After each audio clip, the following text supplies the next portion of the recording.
Calamity Jane. Calamity is extremely unique among all the stories I've read. I've placed Calamity Jane in the first in the field, Fate, Messenger, and Scout categories of the Impostor roster. She has directly claimed, or it's been attributed to her, 4 different roles on the Little Bighorn at different times in her life. Martha Jane Burke as First on the Field. The legend of First on the Field circulates in a similar category as other survivor stories, but these tales contain accounts of those who claim to have been the first person on the scene of the Custer massacre. Calamity Jane wrote a letter to her daughter in 1877, telling of her presence at the battlefield, discovering the field on which Custer and his troopers met their end. She wrote, "I went to the battlefield after Custer's battle, and I never want to see such a sight again. In a house which had been dismantled was the carcass of a man apparently hidden there to escape the Indians seeking revenge. The squaws had cut legs and arms from the dead soldiers, then heads were chopped, then eyes probed out. You see, Custer had molested an Indian village, running the squaws and children from their camps, so one can't blame them for getting even in their own way. Your Uncle Si was in that battle, Janie. I found him hacked to pieces, his legs and arms scattered about. I dug a grave and put his poor old body in my saddle blanket and buried him. I can never think of him without crying. Good night, dear. Till next time." Calamity Jane claims to have been the first on the battlefield, even burying her brother at the scene. Maybe Si is a nickname, but the 7th Cavalry rolls do not list a man by the name of Si. The presence, death, and burial of Si cannot be ruled out, but it's not supported or affirmed in accounts of the battle. One author points out that the letter itself may have even been a hoax. Fate. This category are those who should have, could have, or would have been in the Custer fight, except for some obstacle preventing their presence. Many tales of this nature contain statements like, "I would have been there except," or their presence was somehow prevented by events or conditions not due to the choice of the individual. In 1903, the Dawson Record reports, "Calamity scouted for General George Custer for many months, and it was only by an accident that she was not with the ill-fated expedition to the Bighorn country when Custer and his men were massacred. Immediately afterward, she gave up scouting and went to the new gold fields in the Black Hills."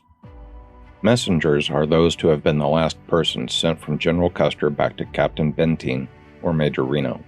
A few cases of messenger claims suggest they were on their way to Custer to warn him of impending doom. Now, we should also recall Calamity's claims to have been the first to discover the site of the last stand, yet her autobiography states her case for being both a messenger and includes a reference to her inclusion in the Fate category. She escaped death at the Little Bighorn when she contracted pneumonia as a result of swimming the flooded Platte River in a desperate effort to reach Custer's column with important messages. The Topeka Daily Herald carried an article concerning a play at the New Crawford Theater. A man identified only as Mr. Taylor was being interviewed about his play, Queen of the Highway, to be performed at the New Crawford Theater on 28 September 1903, just a few days before Calamity Jane passed away. In the article, Taylor says that the play's main character is based on his personal meeting with Calamity. He goes on to say, "In 1876, she carried dispatches for Custer, Miles, and Terry through the Bighorn country." Over the next year, several papers echoed the scouting claim that had appeared in the Topeka Daily Herald article, verbatim.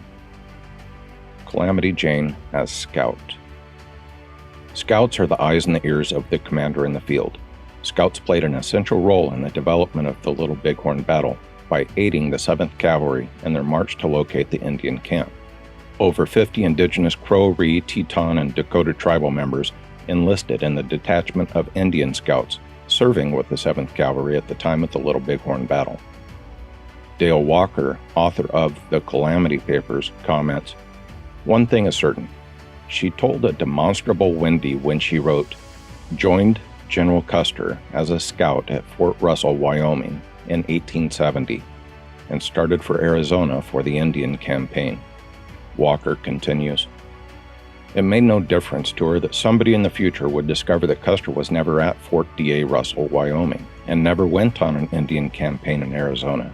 She also said, 'Up to this time, I had always worn the costume of my sex.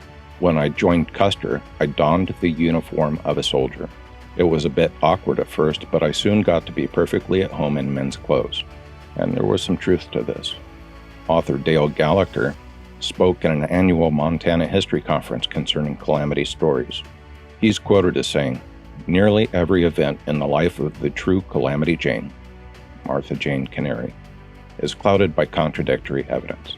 Even her birth date and parents' names are suspect."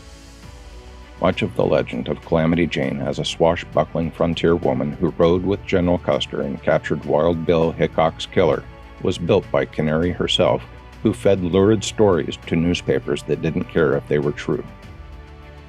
Her claim to have been a cavalry scout for George Armstrong Custer in Arizona is easily debunked, because Custer never served in Arizona. Her story of being a scout for Custer is cast in doubt by also referring to the muster rolls and the numerous lists identified by historians in the last 150 years.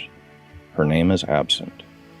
Conclusion: neither Martha Canary Burke's name nor any of her aliases appear in the muster and payrolls of scouts, soldiers, and other civilians working or associated with the 7th Cavalry at the time of the famous battle. There are no corroborating documents or witness statements of her participation in the engagement either before, during, or after the battle. There is no historical information substantiating her claims. Her actions at the time of the fight are contradictory, lacking any degree of credibility. Be sure to visit me at CusterSurvivors.com to show your support in any way you choose. Follow me on Twitter, like me on Facebook, or show your support on Patreon. Thank you.